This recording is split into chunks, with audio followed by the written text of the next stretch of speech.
नमस्कार दोस्तों। गर्मियों का मौसम है और नींबू का भाव तापमान से भी ज़्यादा ऊंचा है।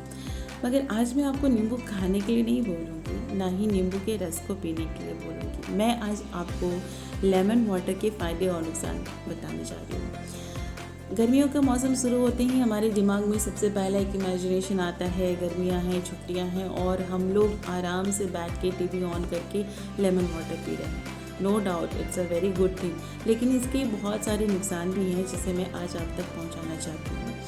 एक टाइम था जब वेट लॉस के लिए लेमन वाटर को एज ए ट्रीटमेंट सारे डॉक्टर्स एंड डाइटिशियन जो है वो प्रिस्क्राइब करते थे। बट नाउ अ डे ये देखा गया है कि जो लोग प्रोलॉन्ग टाइम तक एम्प्टी स्टमक लेमन वाटर को पीते हैं उनको आगे चलकर गैस्ट्राइटिक इशू होता है, जीआरडी होता है। तो प्लीज़ आप अपने आप को लिमिटेड करो water intake, lemon juice water intake के लिए। ओके, रात भर के मेटाबॉलिक प्रोसेस के बाद हमारे बॉडी में बहुत तरीके के एसिडिक चेंजेस आते हैं, बहुत सारे केमिकल रिएक्शंस होते हैं मेटाबॉलिक प्रोसेस के दौरान और acid as it is body में होता है। और जब हम फिर early morning empty stomach lemon water लेते हैं तो अचानक से एसिड का लेवल जो है ब्लड में बढ़ जाता है, जो आगे चल के बहुत तरीके का जो हेल्थ इश्यूज़ कॉज करते हैं। किन लोगों को नहीं लेना चाहिए लेमन वाटर? जिन्हें माइग्रेन का इशू हो, जिनका हाल फिलहाल में सी सेक्शन या कोई भी सर्जरी हुई हो, उन्हें लेमन वाटर नहीं लेना चाहिए।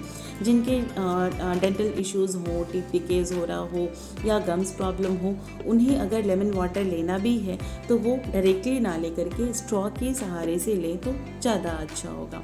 माइग्रेन वालों को ऐसे भी खट्टा खाना बिल्कुल मना होता है और इसलिए लेमन वाटर जो कि हाई एसिडिक नेचर का होता है, सो दैट्स वाई उन्हें तो बिल्कुल ही नहीं लेना चाहिए लेमन वाटर, ना ही सैलेड के साथ। इसके अलावा जिन्हें गर्मियों में फोड़े फुंसे या किसी भी तरीके के घाव निकलते हो या कहीं पे कट हुआ हो तो वो भी लेमन वाटर लेने से बचेंगे तो बहुत अच्छा होगा। आप क्या ले सकते हैं? भरपूर मात्रा में आप हाई फाइबरस फूड्स खाइए। जितने भी रिहाइड्रेशन के फूड्स हैं, रिहाइड्रेटिंग फ्रूट्स है like watermelon, muskmelon, pineapple, papaya, pears, grapes, ये सारी चीज़ें आप, ककड़ी है, खीरा है, जितनी मात्रा में आप खा सकते हो भरपूर खाइए और गर्मियों का आनंद उठाइए। आपकी दोस्त डाइटिशियन अमृता फिर से मिलूंगी न्यूज वॉच के साथ। Thank you so much.